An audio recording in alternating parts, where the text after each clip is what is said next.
Hello, and welcome to the theElpyDimension. I am your guide, Elpy. Alright, so a while back, I had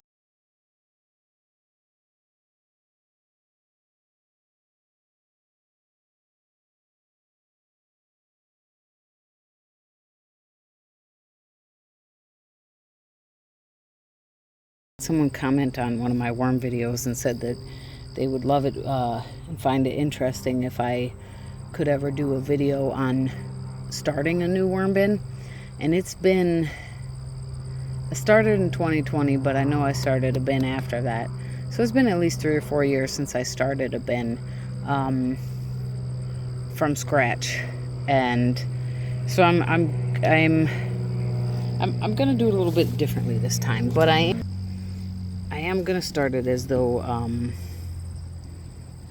I don't have other bins. Let's see, what is the size? So this is basically 18 by 15 by 11 inch. I was hoping it'd tell me in gallons or quarts maybe. Okay, so I have housed worms in here before, sort of experimentally, but I decided since I'm going to act like I'm starting fresh, that I washed this. I washed it with antibacterial. Actually, I have some because I don't use that anymore, because you don't need antibacterial with everything. And yeah, anyways, I learned I realized my mistake after I bought it. But anyway, but that's what I had, and I was like, let's act like I got this from the store. So I used that soap. I washed this out, and now what I did before, after watching videos on M.I. Gardner and Gardner Scott, those are the main two, was then I've got some shredded paper that's been in water actually for a couple of days. I normally wouldn't let it sit that long, but I think it'll be fine. And it is in a bucket that's been out in the garden, so if you're already a gardener and you've got a bucket that, it doesn't have to be clean. If it's had soil in it before, all the better. Put some water in there, let the water, my tap water sat for at least some hours before. This may have even actually been dehumidifier water I've been putting in buckets. Anyways, let the water sit for at least an hour, and sort of let the chemicals in your tap water break down. Or if you've got rainwater, all the better. I got a 2-gallon bucket. I filled it up with shredded paper. I used like shredded, like store paper, grocery store paper. And so that's been soaking in water. And now what I'm gonna do, this isn't exactly what I did the first time, but I'm probably gonna tear up this, some of this cardboard, put it on the bottom here. Hold on. Okay, so I've torn it into chunks, and I'm just going to put these chunks in the bottom, however you feel like it, because worms really like cardboard, I've learned. And again, this is not what I did before, but this is what I'm going to do now.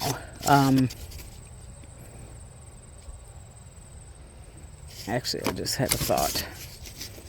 These 2 pieces are going to be my worm blankets. In the past, when I first started keeping worms, I used the lids that came with the storage bins. I used the bigger storage bins, like the 14-gallon, I think, and 16-gallon, and I drilled holes in the lids.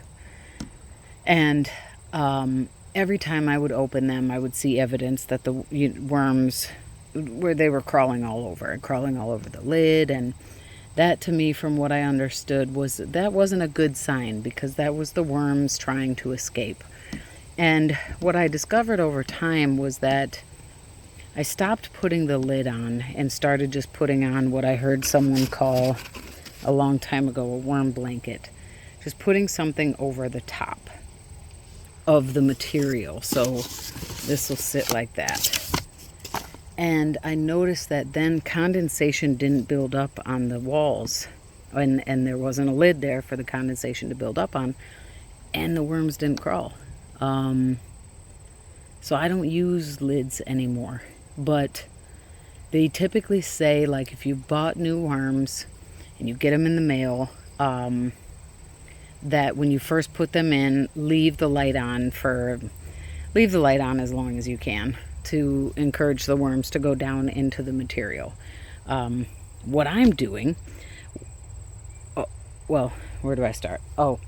And I'll add, set up your bin at least 3 or 4 days before you get your worms. A week, even, if you can. Now, if I wasn't trying to do this as a sort of tutorial to show starting from scratch, what I would do is I would take compost from my outdoor compost. A handful. I would also take a handful of my own worm castings and put them in the bin before I put my worms in there to inoculate the bin with bacteria and microbes. That's what I would do if I just, if I wasn't trying to show this from scratch. And again, give the bin some time. Like I said, give it, anywhere from 3 days to a week for bacteria and for nature to establish itself inside this bin of man. And what I'm doing is I'm not ordering worms, so we're not starting from scratch like that. But I have decided that I think it would be really interesting to have a blue worm bin. So what I'm going to do is today is Friday the 13th of September 2024. I'm going to start this bin. The paper's already been soaking. It's been soaking for a few days. Not the most, because it's sitting in water, so that's not terrible, but it's not. Anyways, so get your paper soaked, get your paper ready. Yes, this is dry, but when I put the paper in there, I won't squeegee it all out so that'll absorb this. And why am I outside right now? Because what I learned back then too was that I remember Gardner Scott and M.I. Gardner saying, get some dirt from outside. Get some of your local dirt. That'll help. Well, I guess maybe provide some grit, but usually people talk about it's actually like calcium that your worms need. I think I'm all out of oyster. You can get crushed oyster shells or crushed egg shells. If you're going to crush your own egg shells, in either case, anytime you're using a dry, dusty thing, just exercise caution. Maybe use a mask, or do it in a ventilated area. Just avoid breathing that stuff in. Anyways, so in the past, what I did was I went outside and got some dirt. So that's what we're gonna do here. The only reason I'm gonna use a glove is so that I don't feel like I need to wash my hands. That's why. So I can just take my glove off. Let's see, where do I want to get dirt from? Let's go over to the strawberry bed here.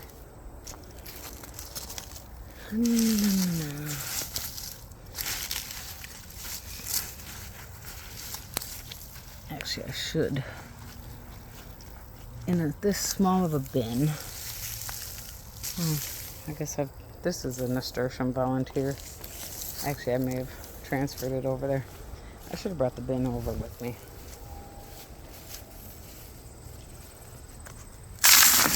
That can go in there too. This is not doing great anyways. It'll just break down. We're going to get kind of a combination of dirt.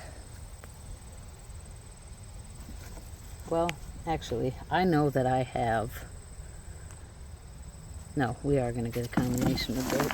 I was going to say, I know that I have Asian jumping worms in my soil. I'll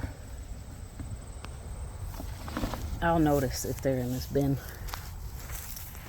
Okay. This stuff's way tougher.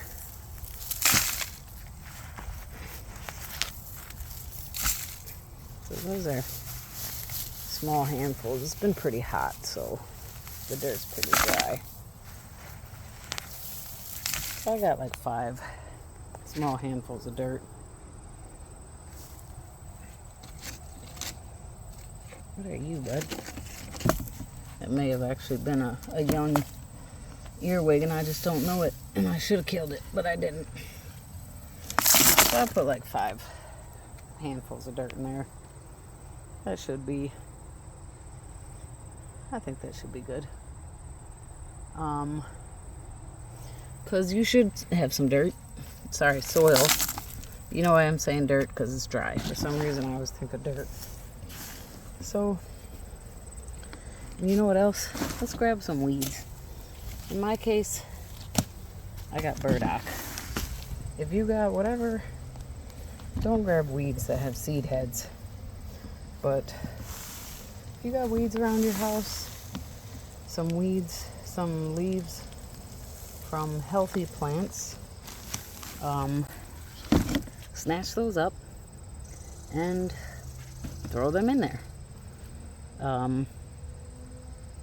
Okay, so that's why we're outside. We got some dirt. I am going to mix it in more with the shredded paper when I get it in there.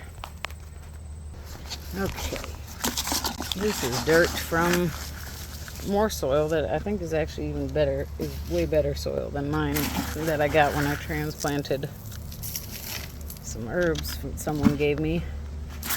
And you know what, let's take this piece of wood. If you got little sticks, little pieces of mulch, just throw that in there. They're not going to get broken down anytime soon, but they're just going to add to the microbes in the bin. So then I got, this is bee balm, the flowers I cut off. I'm gonna put that in. Okay, this I'm gonna add in last.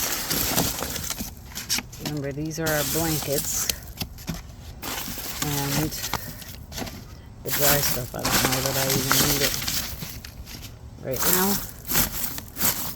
All right. Yeah, so we got, I grabbed that one burdock leaf, so we got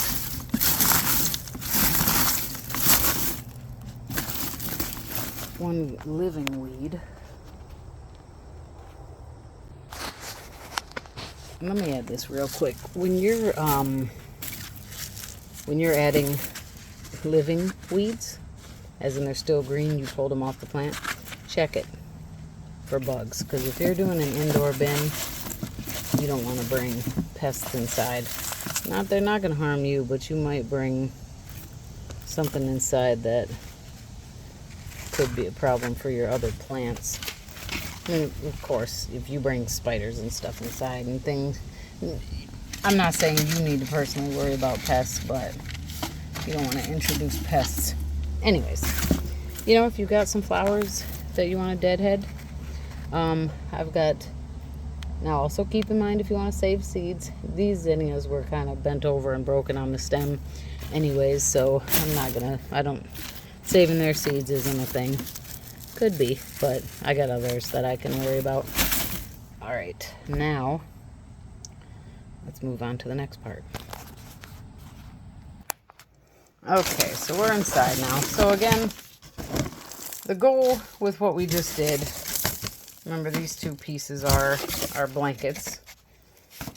The goal with what I just did here, and this is different than what I've done before, but in the past I just had my shredded paper, not shiny paper. Shiny paper can be toxic. Some people these days argue that cardboard is toxic and that other papers are toxic, and I can't say that they're right or wrong, but I'm just sticking to what I do. So I add a layer of cardboard down there because I know the worms like it and it'll absorb any excess moisture. I'm adding, this is going to be considered a carbon source because it's dry. It's dead material already. This, I guess, is a nitrogen and a carbon source. Nitrogen source, you know, the green living, and the soil is to add, again, this is all to add microbes, to add living beings to kick off this bin. Next up, I have, like I said, I've already got paper that's been soaking. Well, hold on. I have a 2-gallon bucket of shredded paper. Now, the stuff I just put in there was sitting on top of the bucket, but there is still water underneath. Told you I'm not. What you would want to do is wring it out so that that's a lot, right? You don't want that. You want just a couple of drips. The reason I'm not doing that with all of this is because of the dry material that I added at the bottom. So if you put cardboard down at the bottom, I was even thinking about putting a couple more pieces of paper if you feel like it. But if you've got more dry matter down at the bottom, then you don't have to wring it out as much. This pile, I'm going to let some water run off of it. Drop it in there. Let the water run off of it. Drop it in there. I got a little bit more. Squeeze it a little bit. But like I said, I have a lot of dry material in here. So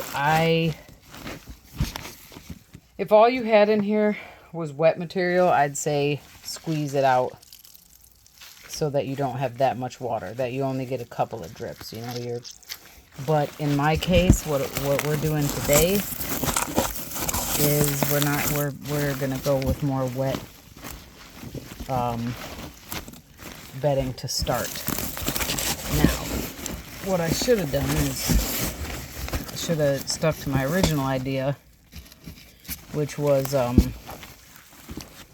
keep the dirt, the soil, in that container. See, I've got water, so that's how wet the stuff I added is.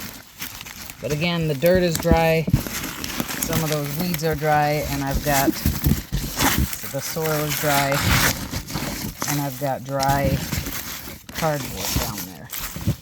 So I'm really not worried about it. But I'm kind of trying to mix it up a little bit. Actually, to be honest, in terms of the moisture, I'm more thinking that I might even want to actually add more moisture. I don't think I'm going to right now. I'm going to let this bin do its thing. So you're coming along with me to see how I would start a bin. But this is not, I'm going to put this piece of wood down at the bottom, or maybe in the middle. This is not exactly how I started a bin before. So we're both kind of experiencing this. In fact, I'm putting even more soil in here than I did before. So we'll see. Now, composting worms, they aren't earthworms. There are 3 or 4 different kinds of worms that are categorized based on which layer of soil they occupy.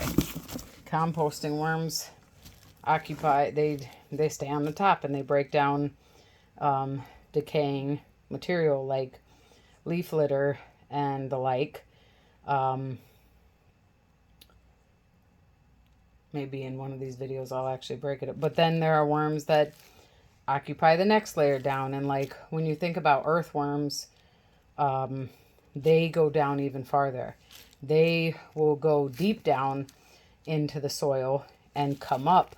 They make tunnels to come up to get food and then bring it back down. And they're beneficial for the soil in that they create Their tunnels create pathways for air and for oxygen and water to travel, and that's good for soil biology. Also, worms are categorized based on, well, they're categorized on the layer of soil they occupy, but also just their overall behavior. They might, like I was saying, the earthworms tend to tunnel up and down, while some worms also tunnel horizontally. So compost worms, dirt, soil, gosh, that is a bad word to gardener farmers, plant people. Soil is not, you wouldn't want to put them in just soil, because that's not their thing. I'm just mixing this leaf. Let's tear it up a little bit. But like in your garden, you're going to find them under your mulch. They're going to want to, but I still think that this amount of soil that I added to this bin, I think will help. See, look how dry it is down here. So maybe I added too much soil. Maybe. We'll see. But I'm trying to mix it in good. So I'm going to get under there. It's going to be kind of muddy down there. Yeah, I should have stuck to just putting it in a container and then adding it so I could mix it all in. Okay. I personally want to make it a little bit more moist. You saw that I could still squeeze moisture out of it, but I'm not going to put a cover over this. So let me get this little thing and just sort of top this off. So you don't want this to be too wet. See, I got water running off of that. However, I'm not adding worms today. Today's Friday. I really want to add worms because I want to fish them out. I feel very childlike, like this is an awesomely fun adventure, because it is. I think it's a great experiment. I'm trying to find other people who kind of focus in on blue worms. They are a tropical worm. I don't think they're quite as difficult. I've never tried to raise African night crawlers. That would be fun, but since I do all my worm farming in the basement, I've heard that they really need to stay. I think they need to stay above 60 degrees Fahrenheit. I'm sorry, I don't have that translation right now. Or, I don't know what that is, the conversion to Celsius. But, so I know that they are going to want to stay warmer than not. If I need to stick with my experiment, if there's a space I can put this upstairs over the winter, then I will, since this is a smaller bin. And, we're not quite halfway full here. We'll see how many. Maybe I'm going to aim for a couple hundred blue worms. That might be hard to, I'm going to shoot for 100 blue worms here. So you should really start with I think I had a quarter pound. I think I got like 250 worms or something to start from Uncle Jim's. And I would really recommend get at least 500 to 1,000 worms. Just starting out, I didn't want to spend the money on 1,000. But if I could go back, I would just start out with 1,000. Especially if you think you might overfeed. Because it's exciting to be like, look at, oh, I've got these banana peels, and oh, these strawberries went bad, and oh, here's, I cut up a melon, and from my perspective, from me personally, getting it's easy to overfeed. It's really easy because you want to You know, if you're collecting your food scraps and you're like, oh, I need to go feed the worms, you'll come down there. Like, really, you don't need it nearly as much as you think. So go ahead and start with 1,000, but I would not get less than 500. Again, in my case, I'm doing a bit of an experiment. I'm going to pick blue worms. And I know blue worms from the really skinny, dark blue. I'm pretty sure I can correctly identify them. Let me see. One, don't just watch this video. Really, I'm not downplaying myself or my experience at all. I'm just saying that everyone's different, and I think that the more information you collect, the better. I started my first worm farm in 2020, so this is my 5th season, or my 5th year. So that's significant. I've got a decent amount of experience, but there's a lot of people out there who are commercial worm farmers, so who do this on a large scale, and even that varies. There's like Mimi's worms. Then there are people who do it more on a home level, but they've been doing it for a really long time. There's Nana's Worms, White Davy Garden and Worm Farm, or White Davy Worm and Garden, Worms and Garden. She changed her name. I'm so sorry, Mark. She's up in Canada. Great worm farmer on a commercial level. The Garden and Worm Lady. She is also commercial at this point. She wasn't always, so you know, you can learn from her there. AV is pretty, I would say, popular for his time lapses, among other things. Great worm farmer, but he's not commercial, last I knew. And those are the people I know right off the top of my head, but I'll list some more in the description. So gather your, collect knowledge, research, look how other people started, because even though you're new, you might watch someone else's video and say, I kind of like what they did better, or that works for my situation better. And that's not going to offend me. Even if I knew that, if you came back and said, I like what this person did better, cool. If that works for you, do it. You might come to my video and say, hey, I think what she did makes a lot of sense. I'm going to give that a shot. Give it a shot. Let me know if it works. But yeah, gather knowledge, gather information, resources. So I added way more soil than I normally do, or that I've done in the past. And to me, this does not look wet at all to me. And then I find myself in it. And that is, again, I think you're going to want it. You're going to want it moist where just a couple of drops come out. I'm looking at it like I'd like it to be more moist than that. So I'm going to add another half a cup of water to it. In fact, I'm going to add even more than that. And of course, on the actual day that you add your worms, you'll be able to kind of tell then too, like, I don't know, I went overboard. I added too much water. It didn't get absorbed like I thought, or gosh, it's too dry. Maybe for the sake of your new worms, if you're going to add more tap water, let the water sit for an hour in a bucket or whatever, in a cup, and then add it. If you found it's too dry, go ahead and add more, or too wet, sorry. Go ahead and add more dry matter, shredded paper, cardboard, torn up paper. Make sure it's not shiny. But I would say in that case, go ahead and sort of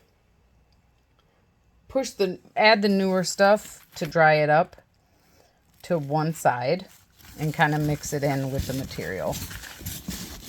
And put your worms on the other side. And then see how it dries out.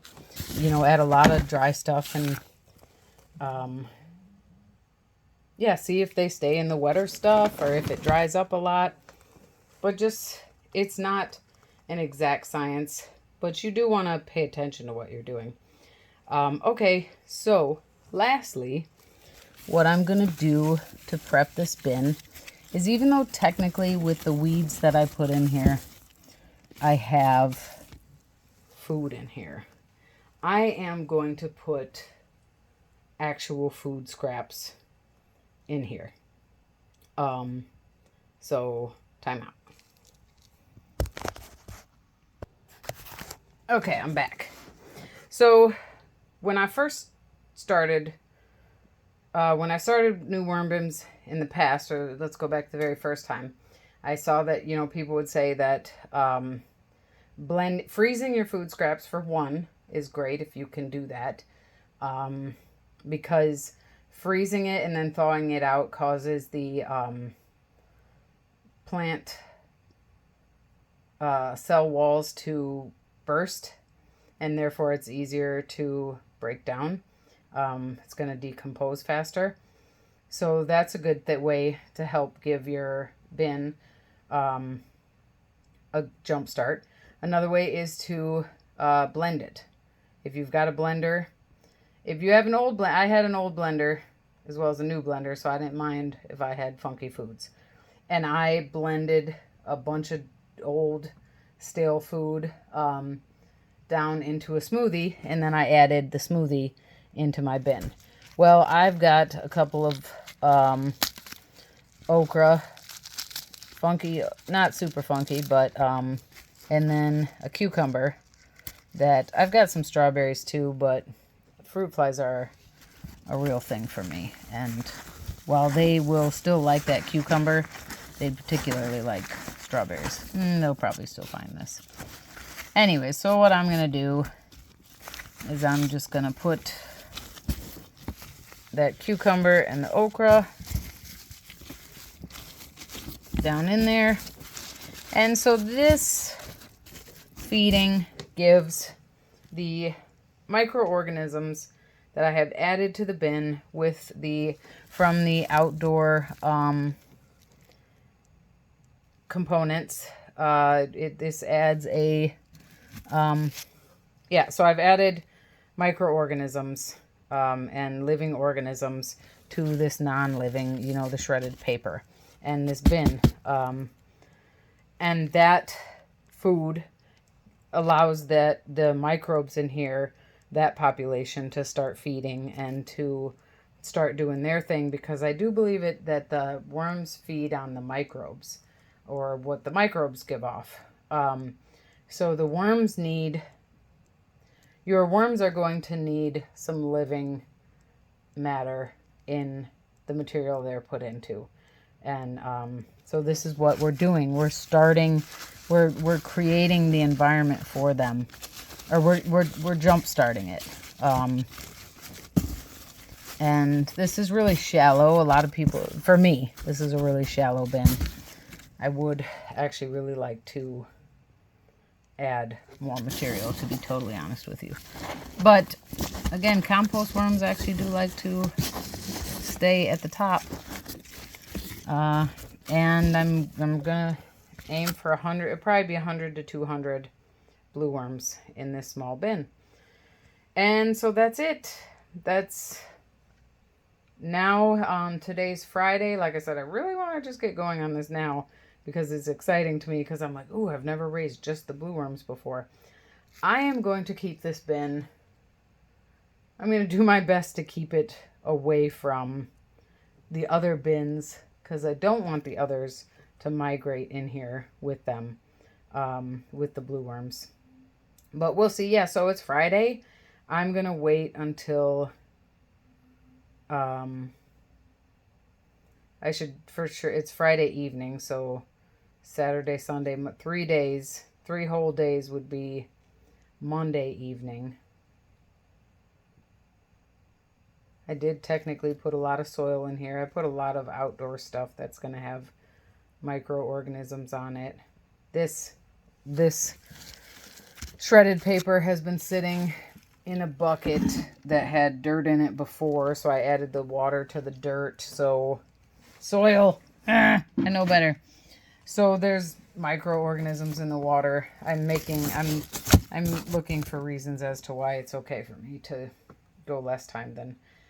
So really, I shouldn't put worms in here until at least Tuesday night. So it'll probably be Wednesday night. Will be 5 days. And then I'll add the worms to this bin.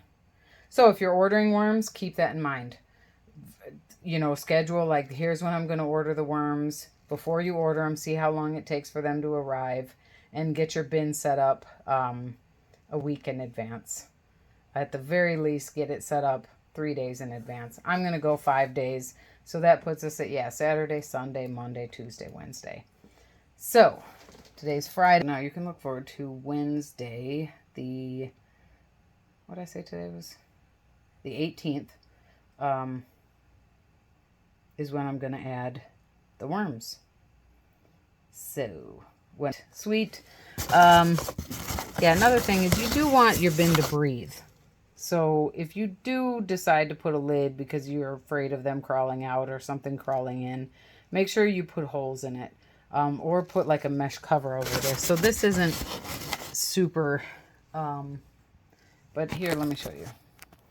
So my other bins, you see this is covering, but it's not blocked. So